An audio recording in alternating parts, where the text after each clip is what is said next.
How many cross-references can actually be found in the Bible? Not 10, not 100, not even 1,000. Over 63,000 deliberate connections, woven across 66 books, written by 40 different authors, over a span of 1,500 years, and not one of them ever met each other. Today we are going to look at what that actually means, not as a theological argument, as a data problem. Because when you map every single one of those connections visually, what you get is not a collection of ancient texts. What you get looks like a blueprint. Let us start with the basics. A biblical cross-reference is when a specific word, phrase, prophecy, event, symbol, or theme in one part of the Bible directly corresponds to, or is fulfilled by, another part of the Bible. Sometimes the gap between them is 50 years. Sometimes it is 1,000. The result looks like a symphony, a cathedral of data. Every arc is a thread. Every thread connects 2 points in time. And when you step back, you see not randomness. You see structure. Now here is where it gets interesting. The Bible was not written in one sitting. It was not produced by one committee with a shared outline. It was written across 15 centuries, in 3 different languages, on 3 different continents, by fishermen, kings, shepherds, physicians, tax collectors, and prisoners. And yet, when you track the cross-references, the same symbols recur with surgical precision. The lamb, blood, the number 40, water, the wilderness, the shepherd, the stone that was rejected. These are not coincidences of language. They are load-bearing structures that run from Genesis to Revelation. And the weight they carry only becomes visible when you see all 63,000 arcs at once. Let us take one example. In the book of Genesis, chapter 22, a father takes his only son up a mountain to sacrifice him. At the last moment, the son is spared. A substitute is provided.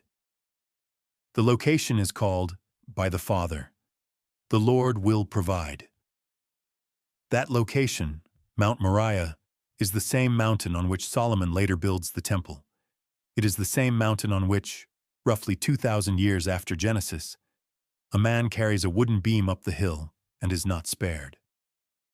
One event, 3,000 years, 0 editorial coordination between the authors.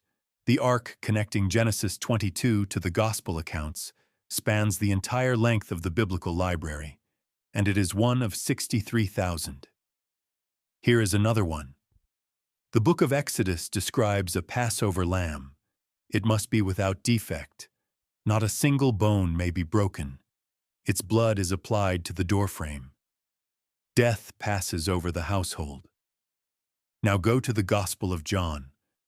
Written over 1,000 years later by a different author on a different continent in a different language. John the Baptist sees a man walking toward him and says, and I am paraphrasing, "Look, the Lamb of God." Now let us talk about the sheer scale of this. 63,000 cross-references means that on average, every single chapter of the Bible contains roughly 50 connections to other parts of the Bible. Some chapters contain hundreds. The book of Revelation, the final book, contains over 800 allusions and direct references to the Old Testament alone. Yet the word Old Testament never appears in Revelation. The author simply writes, and the connections are embedded in virtually every sentence. Scholars have identified that Revelation contains references to the books of Isaiah, Ezekiel, Daniel, Zechariah, Psalms, Exodus, Jeremiah, Joel, and Genesis, among others, woven together into a single continuous vision, 800 threads, all pulling from books written centuries before. Let us look at this from a purely mathematical angle.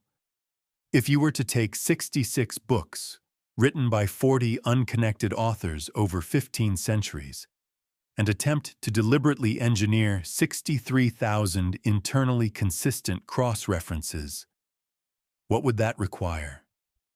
It would require every author to have access to every other author's work. It would require a central editor with complete oversight of the entire project across 1,500 years. Draw your own conclusions about how this can be in the comments, and thanks for watching.